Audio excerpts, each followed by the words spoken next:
চলে এসেছি আজ এক আরো নতুন রেসিপি নিয়ে। তো আজ আমি বানাবো চিকেন কারি। তো একটু অন্যরকম ভাবে বানাবো, যেটা আমরা নর্মাল রোজ বানাই সেরকম না। তো আশা করি তোমাদের ভালো লাগবে। তো চলো রেসিপিটা আরম্ভ করি। তো এখানে এই যে দেখো চিকেন নিয়েছি, এখানে আছে আলু, একটা পেঁয়াজ, আর আছে এখানে টক দই, টমেটো, আর এখানে আদা রসুন বাটা। তো কড়াইয়ে সরষের তেল দিয়েছি, তেল গরম হয়ে গেছে, এবারে আলুটা ভেজে নেব।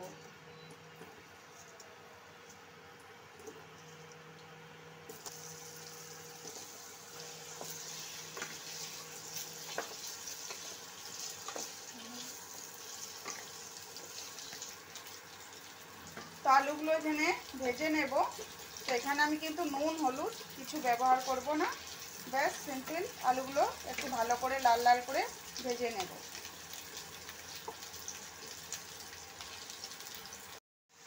তো এই যে দেখো আলুগুলো আমার ভাজা হয়ে গেছে, এবার এগুলো নামিয়ে নেব।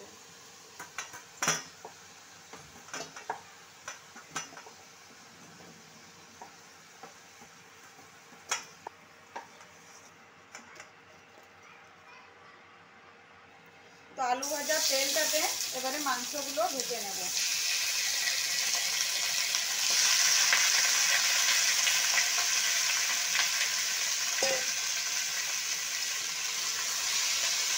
তো মাংসটা ভাজার সময় এখানেও কিন্তু আমি কোনো নুন বা হলুদ ব্যবহার করব না, ব্যাস এটা এইভাবে একটু ভেজে নেব।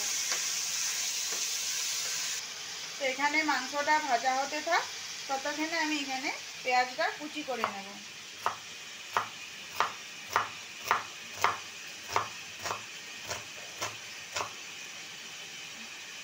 তো এটা এইভাবে একটু ছোট ছোট করে কুচি করে নেব।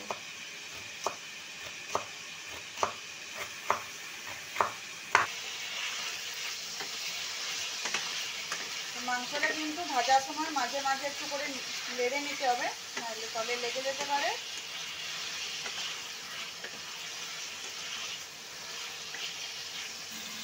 তো মাংসটা এইভাবে একটু ভেজে নিলে মাংসের যে একটা কাঁচা গন্ধ থাকে সেটা কিন্তু চলে যায়।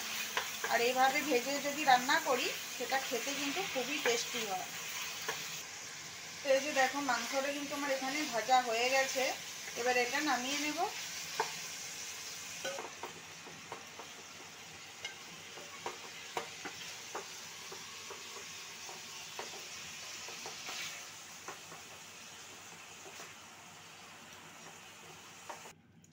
তো এই যে দেখো মাংসটা ভাজা হয়ে গেছে, এবারে এটা একটু মেরিনেশন করে নেব।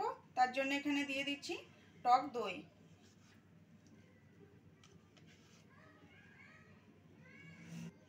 তো এবারে দিয়ে দেবো এখানে হাফ চামচ হলুদ গুঁড়ো,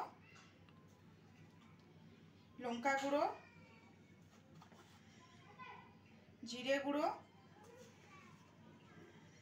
ধনে গুঁড়ো।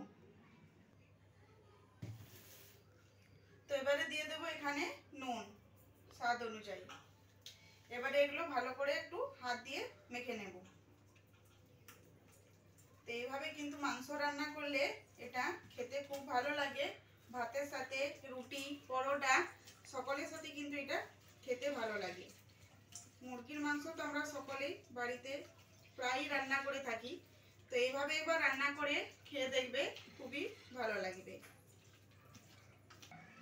তো এই যে দেখো এখানে এটা আমি মেখে নিয়েছি খুব সুন্দর করে, আর এই কালারটা দেখতে পাচ্ছ কতটা সুন্দর এসেছে। তো এবারে এটা আমি 15 মিনিটের জন্য ঢাকা দিয়ে রেখে দেব। তো এই যে দেখো মাংস ভাজা তেলটাতে কিন্তু আমি মাংসটা রান্না করব, তাহলে কিন্তু এই যে মাংসর যে একটা ফ্লেভার আছে এই তেলটাতে চলে আসবে, আর এটা খেতে আরও খুব ভালো লাগবে। তো এখানে আমি দিয়ে দিয়েছি দুটো শুকনো লঙ্কা, একটা তেজপাতা, আর দিয়ে দেব জিরে, গোটা জিরে।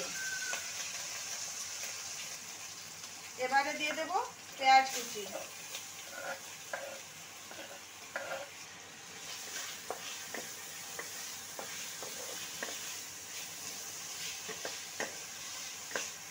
তো এখানে পেঁয়াজটা ভাজা হয়ে গেছে, এবারে দিয়ে দেব আদা রসুনের পেস্ট। এবারে এটা একটু ভালো করে ভেজে নেব।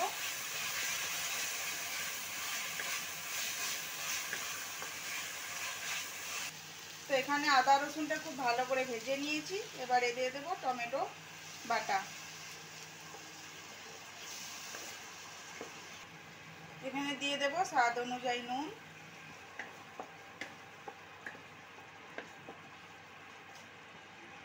কাশ্মীরি লঙ্কার গুঁড়ো,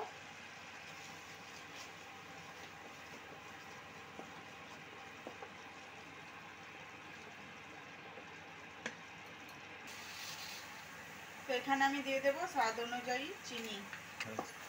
এবারে সব কিছু ভালো করে একটু ভেজে নেব।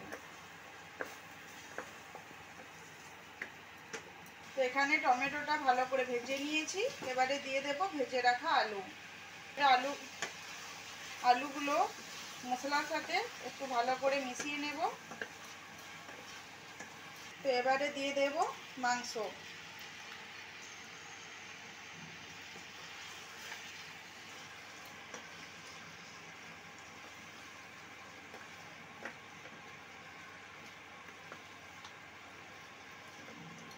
তো এই যে দেখো এখানে কিন্তু মাংস আলু খুব ভালো করে মিশিয়ে নিয়েছি। এবারে এটা মিডিয়াম আঁচে ঢাকা দিয়ে রেখে দেব মাংসটা সিদ্ধ হওয়ার জন্য। তো এই যে দেখো এখানে কিন্তু আলু আর মাংস খুব ভালো করে সিদ্ধ হয়ে গেছে। এখানে আলুগুলো তো ভাজাই আছে আগে থেকে, আর মাংসটাও ভাজা আছে। তো এটা দেখো সিদ্ধ হয়ে গেছে। এবারে এখানে আমি পরিমাণ মতো জল দিয়ে দেব।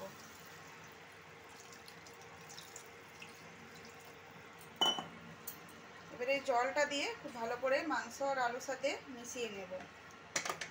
তো এখানে নুন আর ঝালটা চেক করে নেবে। এবারে কিন্তু এটা এই যে দেখো আমি মিশিয়ে নিয়েছি।